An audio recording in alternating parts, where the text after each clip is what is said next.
siapapun yang masih meyakini dengan keimanannya bahwa dia yakin dengan Allah dan akan menemukan hisab akhirat, maka di antara kuncinya, jagalah lisannya dengan iman itu untuk bertutur yang baik. Tak mampu, dia diam.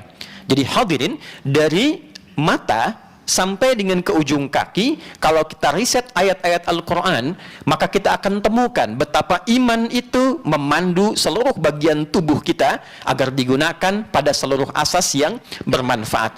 Dan itulah segala yang dikerjakan oleh iman, didorong oleh iman, menghasilkan perilaku yang bermanfaat karena imannya. Itulah yang disebut dengan saleh. Perbuatannya amal, sifat iman yang membimbing amal menjadi baik, itu saleh namanya. Maka kita satukan menjadi amal saleh, jamaknya salihat.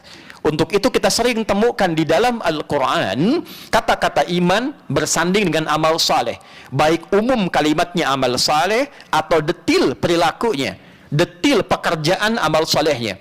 Quran surah 103, wal asr, aku bersumpah kata Allah dengan waktu dan kesempatan yang aku berikan pada hambaku untuk beraktivitas 24 jam dalam sehari, sepekan 7 hari. Demikian selanjutnya, innal insana, sungguh tanamkan pada hatimu yang paling dalam, manusia dengan segala aktivitas kesibukannya itu berpeluang lafi khusr, mendapatkan kerugian. Khasara itu kerugian yang diakibatkan karena kerusakan. Rusak menggunakan fungsi lisan, rugi.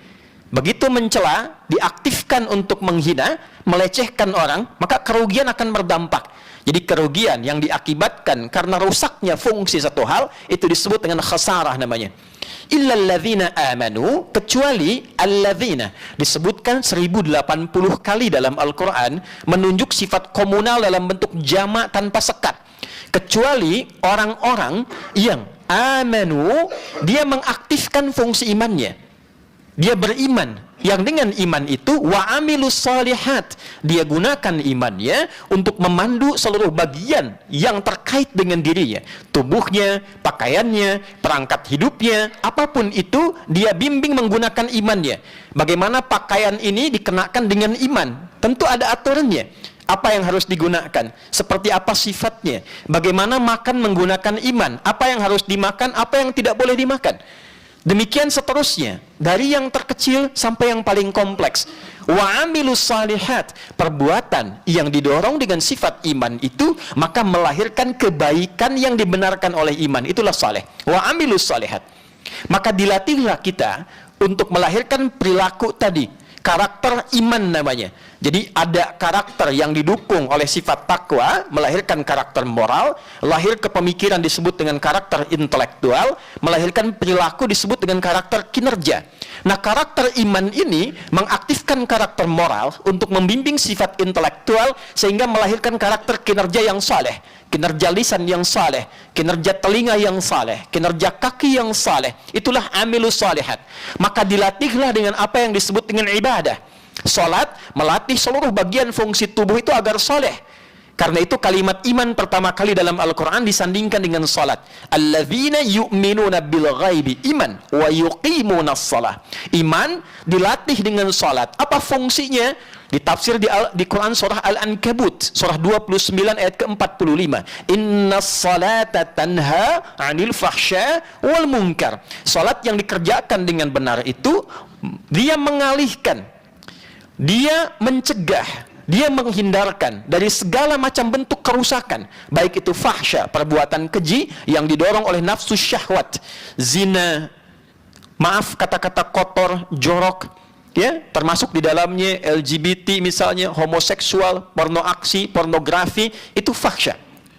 Mungkar, keburukan yang diingkari oleh hati kita, sumbernya nafsu perut dan akal. Korupsi, mencuri, menyogok, menipu, membunuh, merampok, berselisih, dan turunan-turunannya, itu mungkar.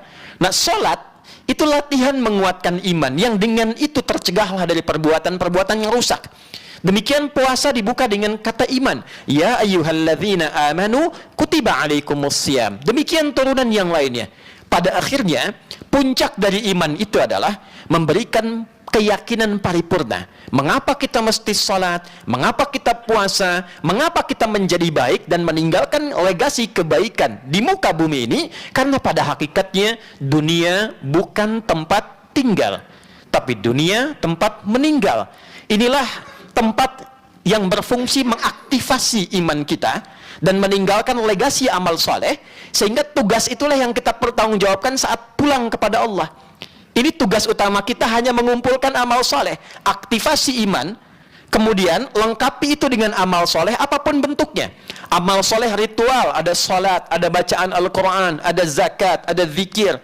Amal soleh dalam muamalah sosial, Anda bekerja, bisa di kantor dengan apapun profesinya.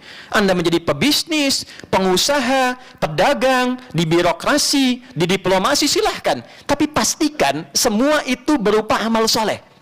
Kenapa? Karena nilai amal soleh itulah yang hakikatnya menjadi bekal kita saat pulang. Yang kita kerjakan saat ini dengan perangkatnya dan instrumen seluruhnya, itu tinggal di dunia. Itulah sebabnya kenapa diumumkan dengan kencang, telah meninggalkan dunia. Dan semua perangkat duniawi itu ditinggalkan. Pakaian ini kita akan lepas. Alat-alat yang menjadi ID kita, yang kita gunakan, handphone, apakah itu kendaraan, apakah itu roda 2, 4, dan sebagainya, apakah kacamata, jam tangan, dan sebagainya, itu sifat duniawi, hilang, kita tinggalkan.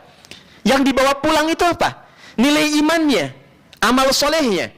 Dan itu yang menguatkan kita bahwa satu saat kita pulang, wabil akhirati hum yuqinun. Akumulasi iman yang dilatih dengan amal soleh, puncaknya melahirkan keyakinan paripurna. Yakin itu bahasa Arab, ya, satu kesempurnaan iman yang tertanam pada jiwa, itu disebut yakin. Yakin itu dasarnya iman. Berbahagialah kalau ada orang yang mengatakan yakinlah, artinya sudah punya dasar iman. Iman itu ketika tertancap pada jiwa, memberikan satu akumulasi keyakinan paripurna yang disebut dengan yakin. Wabil akhirati hum yuqinun. Kenapa mereka mesti beriman? Kenapa mesti sholat? Kenapa infak? Kenapa menggali Quran? Karena yakin pasti pulang.